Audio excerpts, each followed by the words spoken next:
I know. Not another diagnostic tool. Now this is the Think Diag 2. It's the new for 2022. Apparently it's all modules, all models, all makes, all models, all modules. I did a CR reader a while ago back that was touchscreen. That only did 4 modules and you had to pay for the extra modules. And it was a bit limited, but it did the job, it read codes. The last one I tested, which was the CR 3001, was très basique. Didn't have many things on it at all. It did communicate with the car, but it's very limited and it didn't pick up any faults. This one, you've seen the unboxing, comes like this, and it's Bluetooth. Now they don't give you a very long cable, so I'll plug that in and that'll just sit on the floor. There's 3 lights on there, so it tells you when there's power, so when you've got it connected, it tells you the in and out, and it tells you when it's connected to the vehicle. It is Bluetooth, so you can use either your mobile phone, Android or iOS.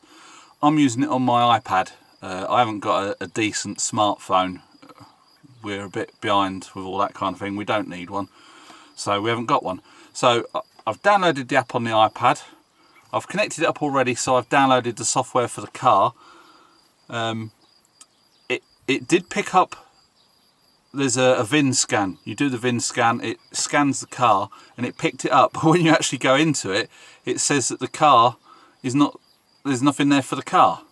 But if you go in and do it manually, select the right car, everything's there. So I'll do a screenshot on the old iPad, and we'll see what we can come up with. So we'll get this plugged in and then I'll start the car up, so might get a bit of a humming noise. So down there we've got the power is lit up, the vehicle's lit up, and the in and out is lit up. I'll leave that down there, but I will just start the car up. So it's the Think Diag app, so I'll open that up.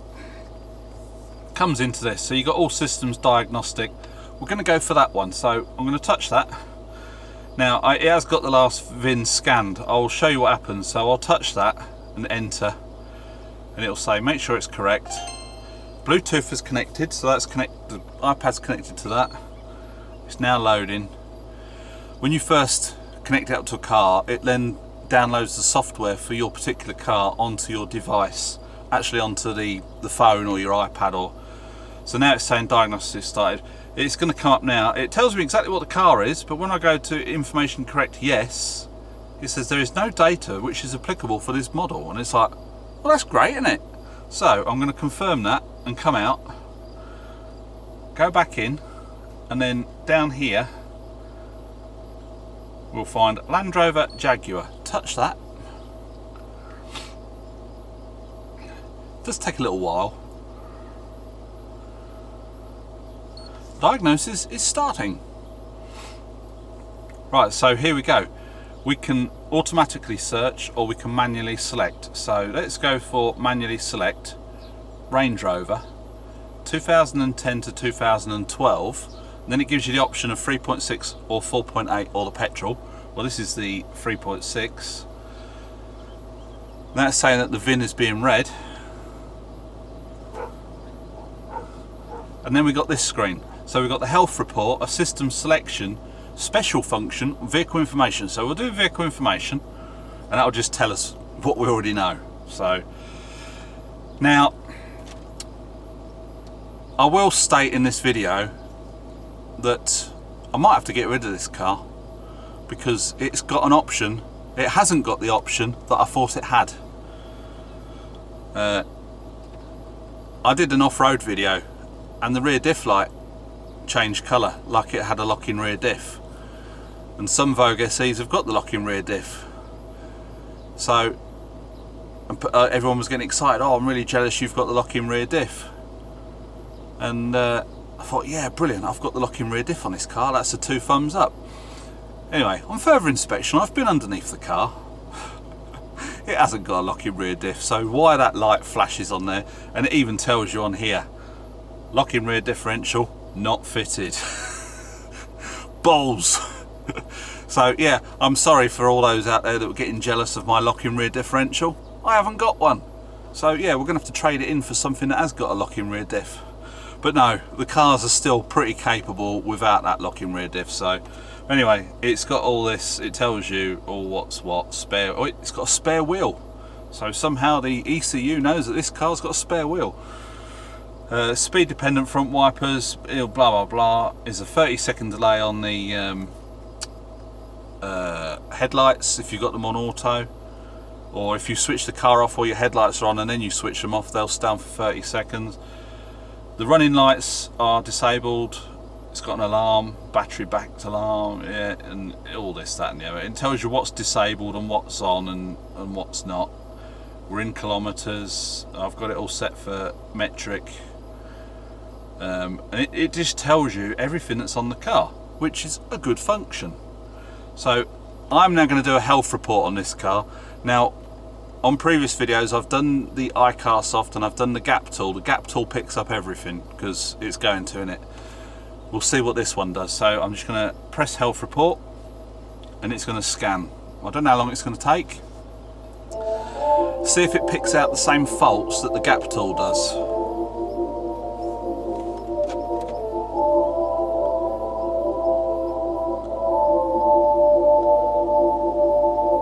See that some lights are flashing on the box down there.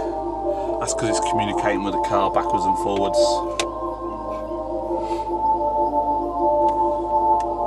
Obviously on a Range Rover there's a lot of modules, ECUs and stuff that it's got to scan through. I don't know how powerful this tool is, but it does seem to be scanning through everything.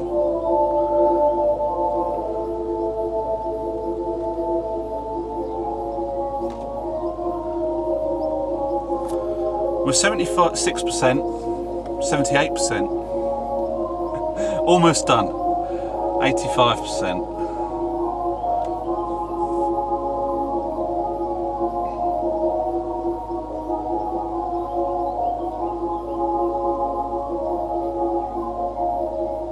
So that's it, we're scanned. So we can scroll through now. And the good thing is, it's all in one place. So we can scroll through. Now, it's showing some faults. So SRS, I'll touch that. Come on. Read fault code. Restraint system malfunction indicator. Now, you can touch the question mark and it'll take you to, if you've got connected to the internet, it'll take you to Google. And it'll tell you what it is. I'm not too worried about that at the moment, so we'll go back and we'll go back. Instrument cluster control module, read fault code. The fan, restraint control module warning lamp circuit, lost communication with the parking brake module. It does that quite often. Whether that's because we don't always use the parking brake when we switch the car on and off, I don't know. But it's never been an issue, so we'll go back. I'm not going to clear any codes yet, we'll go through them all. Now, parking brake control module, read fault code. Now, that's saying brake bedding mode. Now, if you remember a few videos back, we did the brake bedding in procedure on this car. That's come up as a fault. It's not a fault, it's in green, it's just letting me know that the car has been put in that procedure. So we'll go back, so we won't clear any codes just yet. Body control mod, we've done that one.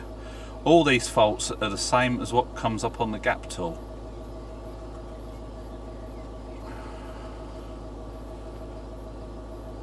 So we go, lost communication with parking assist control module. It does that on the gap tool. You clear the codes and it comes back every now and again. It's not something that throws a light up on the dashboard, and it's not something that's really wrong. Driver's seat climate control, that's always throwing up a code. Lost communication with body control module. The seat works, all functions work, it gets cold and it gets hot. So we'll go back. What else we got here? Headlamp control module B. Invalid data received from ABS control module. Yet again, I think that's a fault that comes up on the gap tool. Probably the iCar Soft as well, but I can't remember. So far, this little tool is looking pretty good because it has gone into a lot of the systems. And that's it. So let's just see DTC report. The this diagnostic trouble code brings up all the faults then, in, you know, rather than scrolling through them, it just brings them all up in one place. So you can click reports and then see what's what. I mean, if you was using this, if you had a garage, a small garage, and you was doing work for people, you could bring up this report, generate a PDF, you can email it or whatever, you can press that button and send it to your contacts or whoever needs to see it, or if you want it as a record for yourself. So that's reports, we don't need any of that. So let's go back, let's clear all the DTCs. Yes. So it's just going to go through. I don't know how long it's going to take.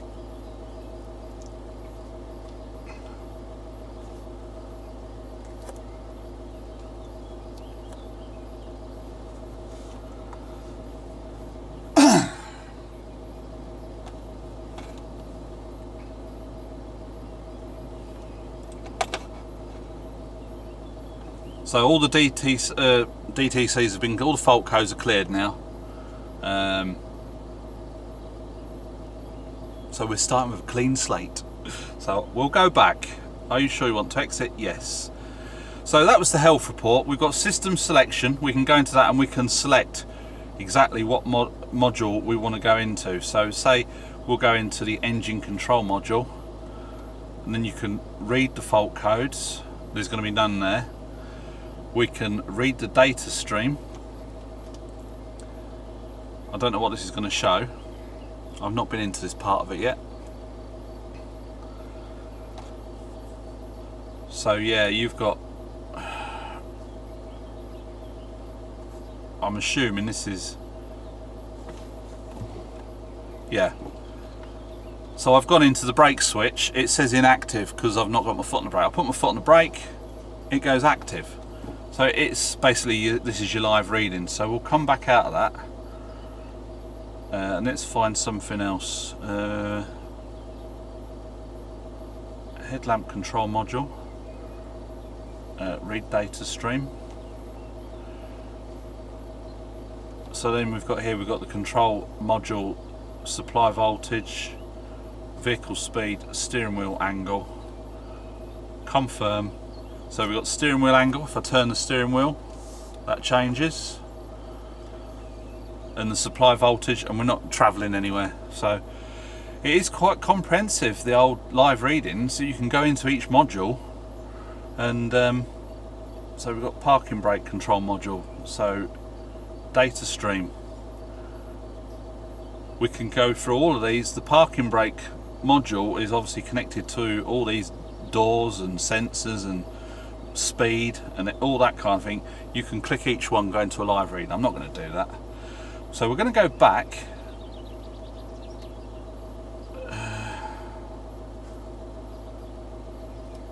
Now it says actuation test. When you press plus or minus to change the current status for the action test, you must press start. So we'll just click it. So we can do electric parking brake, apply directional unjam, release direction unjam, target brake force. I'm not going to go into all that because I don't need to do any of that, but that's just an actuation test that you can do. It's going to the, so there's no actuation test on the headlights.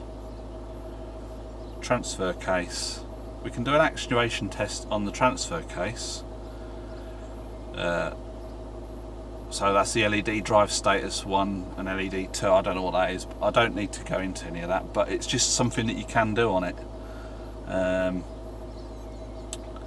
Headlamp control module, actuation test.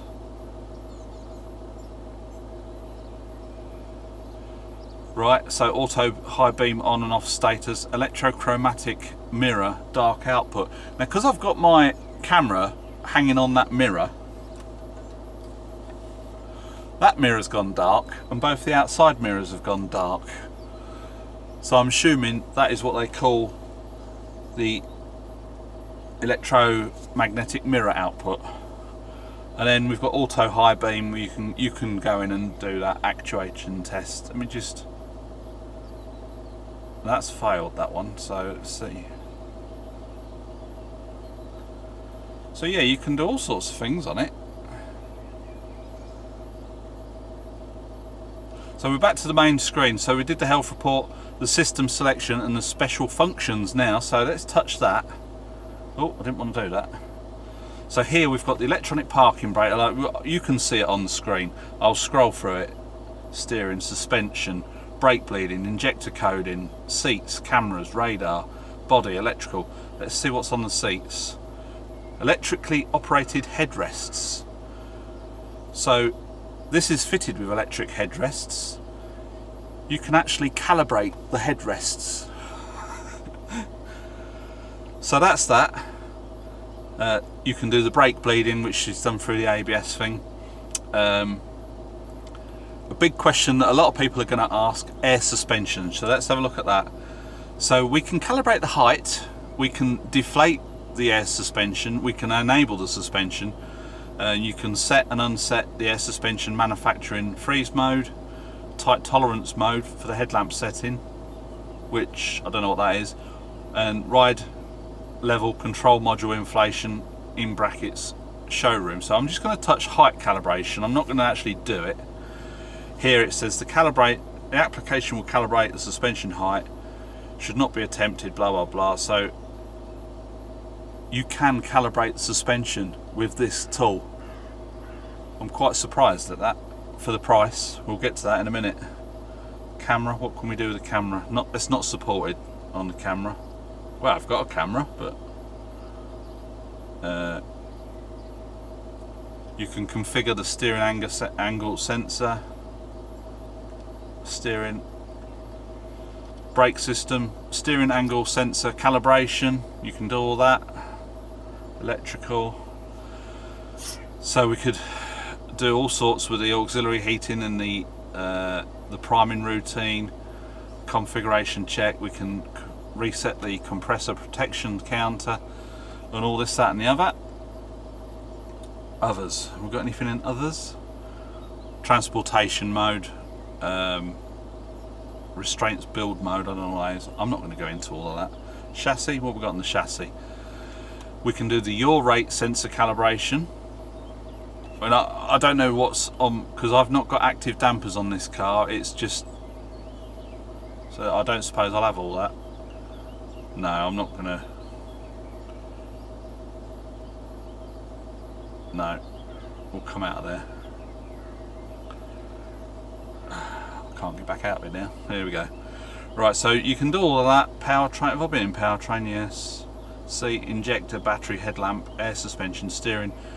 Exhaust emissions, it's not supported on this car. If you've got DPF filter on your car, you can go in and do the DPF routine to clean all that out. Throttle idle speed is not supported. Tyre pressure monitoring system, you can do all sorts of things like that. If you've replaced one, you need to recode it. You can do all of that. Obviously, if your car isn't fitted with certain modules, you won't be able to do it, but if your car has got it fitted, you'll be able to go in and do it. One thing I do want to go into is the air conditioning. Where's that going to be? Here we go. Read data stream. Because Sam, when he did his compressor for his air conditioning, he brought up the temperatures and that, and the pressures and stuff that the actual compressor was running at as a live reading on the gap tool. I don't know what it was under, but let me see if I can find it on here. It's going to be a compressor, isn't it? Actuator. Trouble is, there's so many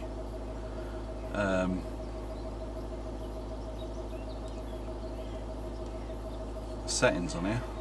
Here we go. Air conditioning pressure, current circuit, cabin temperature. So we'll have a look at them. Air conditioning system pressure is 600. I don't know, 600 watt, who knows. Compressor motor current says 120.9, but I've got it all switched off at the minute, and the cabin temperature is 27 degrees, so it says it's 22 outside. So it does bring stuff up. So I'm quite chuffed with what this can do. And I think that's pretty much it. You could spend all day going through this, but I'm going to disconnect it, come back out, ready to quit. We're back to the main screen. If you like, you will get these things keep popping up about,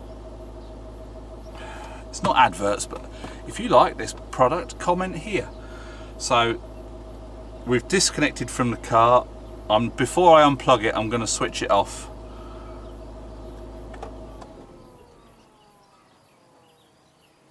And now I'll unplug it. I did have someone saying in one of my previous videos, don't you ever switch it off before you unplug it? Well, no, because I mean, I've been using scan tools since, when did I have I had a snap-on scanner back in about 2000, something like that, 2002 maybe. And you know, once you disconnect it from the car, surely it's disconnected. But I will take that on board. I'll switch the car off next, you know, we'll disconnect it. I'll just stop this recording. So there we have the Think Diag 2. So this just screws in the end. Now the previous version of this, it was just like a dongle which went into the OBD socket and then communicated via Bluetooth. This one is a bit more highfalutin. It's quite durable, so you could probably drop that and it will be fine. It's got like rubberized edges on it. It's really well made. Nice little carry case, so it's really handy. It's a smaller bag than the iCar Soft, but it's not quite as small as the Gap tool. Anyway, I'm pretty chuffed with the functionality of that. That is, I don't know if you can hear all the crows out here. That's gone into all the systems. They do list it that you can do ECU coding, which you can. You know, we've been into certain things. We can do some calibration on the suspension, and all the bits and pieces. Obviously, there's a lot more that this can do than I've showed you, and I'm not going to sit here messing around too much. I just wanted to get it plugged in, get it set up. Now there is a bit of an activation thing. I still can't get to the bottom if you have to pay per year. Now on some of the earlier versions with the Think Diag, the Bluetooth module, you got the first year for free, and then I think every year after that was $40, or it might have been $30. Whether this is so new, it's not even on their website yet. I don't know. But I think if you have to pay to add another model. So obviously I've plugged it in and it's got Range Rover on it now. But I don't know if that's activated or what. I've had to activate it using the serial number. These on Amazon, I will put a link in the description. Amazon.co.uk and Amazon.fr. They're both up for about £150. Well, it's £149 and 140 odd euros. Up until the 31st of July, there's £30 off. So you can pick these up for £120. And the functionality that you can get on this is unbelievable. So whether you want to get yourself one, it's up to you. But out of all the cheap ones that I've tested, this one it really punches above its weight. It really is pretty good. I'm quite chuffed with it, and I will probably be doing a giveaway. This will be the main giveaway prize, and I'll give away the other one as well, just as a little Brucey bonus. I'll do that video later on, but this is just a bit of a review. Does it work on the Range Rover? Yes, it does. So that's it for this one. Hope you liked it. Please give it a big thumbs up. Subscribe if you haven't already, and we'll catch you next one. Bye for now.